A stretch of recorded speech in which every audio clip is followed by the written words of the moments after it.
This is going to blow your mind. Hey everyone, and welcome to Listeners Club. Today we're diving into the world of power dynamics, strategy, and a little bit of Machiavellian wisdom with Robert Greene's controversial yet undeniably fascinating book, The 48 Laws of Power. Now, this book has sparked a lot of debate since its publication in 1998, with some calling it amoral and others praising its insightful look at the ruthless realities of power.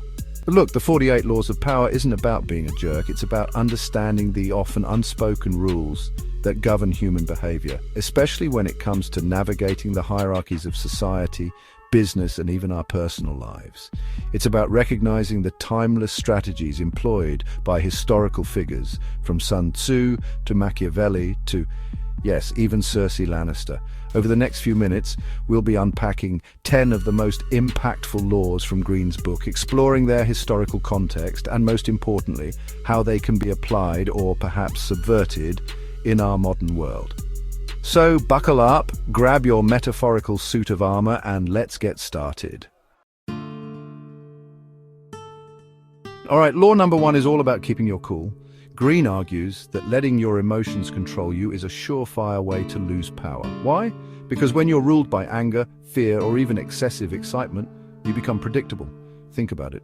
Have you ever made a rash decision when you were furious? Said something you regretted in the heat of the moment? Yeah, we've all been there. Greene reminds us that powerful people are masters of their emotions. They stay calm under pressure, think strategically, and never let their feelings cloud their judgment. Now, this doesn't mean you should become an emotionless robot. It's about recognizing your emotional triggers and developing the self-awareness to choose how you respond rather than reacting impulsively. So next time you're feeling overwhelmed, take a deep breath, channel your inner stoic, and remember, don't let them see you sweat. This next law might seem a bit counterintuitive, especially in a world that often encourages us to stand out from the crowd. Greene, however, cautions against the dangers of eclipsing those in positions of power. He argues that making your superiors feel insecure can backfire spectacularly. Why? Because insecurity breeds resentment, and resentment can lead to, well, let's just say it can make your life pretty difficult. Instead of trying to outdo your boss, mentor, or even that friend who always needs to be the center of attention, focus on subtly highlighting their strengths while showcasing your own abilities in a way that complements rather than overshadows theirs. Remember, it's often wiser to be underestimated than to be perceived as a threat. Sometimes the best way to climb the ladder is to help those above you feel secure in their position. Law number 3 is all about the element of surprise. Greene argues that being transparent about your goals allows others to anticipate your moves and potentially sabotage your plans. Think of it like a poker game. If your opponents can read your every tell, you're not going to win very often. By keeping your true intentions hidden, you maintain an air of mystery and unpredictability. This doesn't mean you have to be deliberately deceptive, but it does mean being strategic about what you reveal and when you reveal it. Remember, knowledge is power. The less others know about your game plan, the less power they have to interfere with it. In a world that often equates talking with intelligence, Greene's 4th law encourages us to embrace the power of silence. He argues that talking too much can dilute your message and make you appear less authoritative. Think about it. Have you ever listened to someone ramble on and on only to find your mind wandering? Yeah, we've all been there. Greene reminds us that powerful people understand the impact of well-chosen words. They speak concisely, deliberately, and only when they have something truly valuable to add. So the next time you're tempted to fill the silence, take a moment to pause and consider, will these words actually add value to the conversation, or am I just talking for the sake of talking? This law is all about leverage. Greene argues that true power lies in your ability to influence others to accomplish your goals, even if it means letting them take the credit. Now, this isn't about being lazy or manipulative. It's about recognizing that you don't have to do everything yourself to be successful. Think of a great leader. They inspire others to action, delegate tasks effectively, and create a collaborative environment where everyone feels valued and empowered.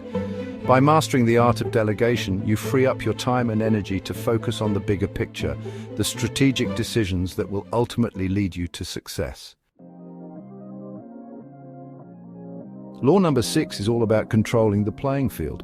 Greene argues that when you dictate the terms of engagement, you automatically put yourself in a position of power.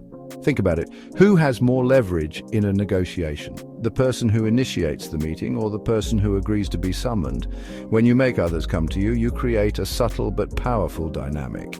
You establish yourself as the prize, the person with something valuable to offer, and that, my friends, is a very powerful position to be in. This law is all about letting your results do the talking. Greene argues that engaging in endless debates is often a waste of time and energy. Think about it. Have you ever tried to convince someone of something using logic and reason only to be met with stubborn resistance? Yeah, we've all been there.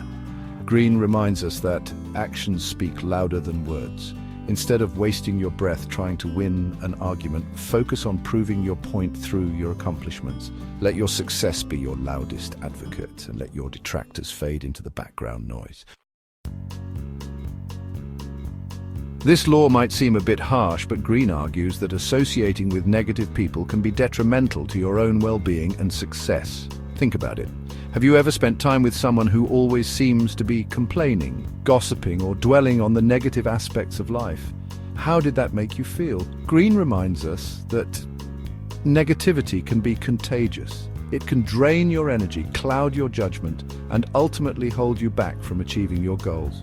Now, this doesn't mean you should abandon your friends and family members who are going through tough times.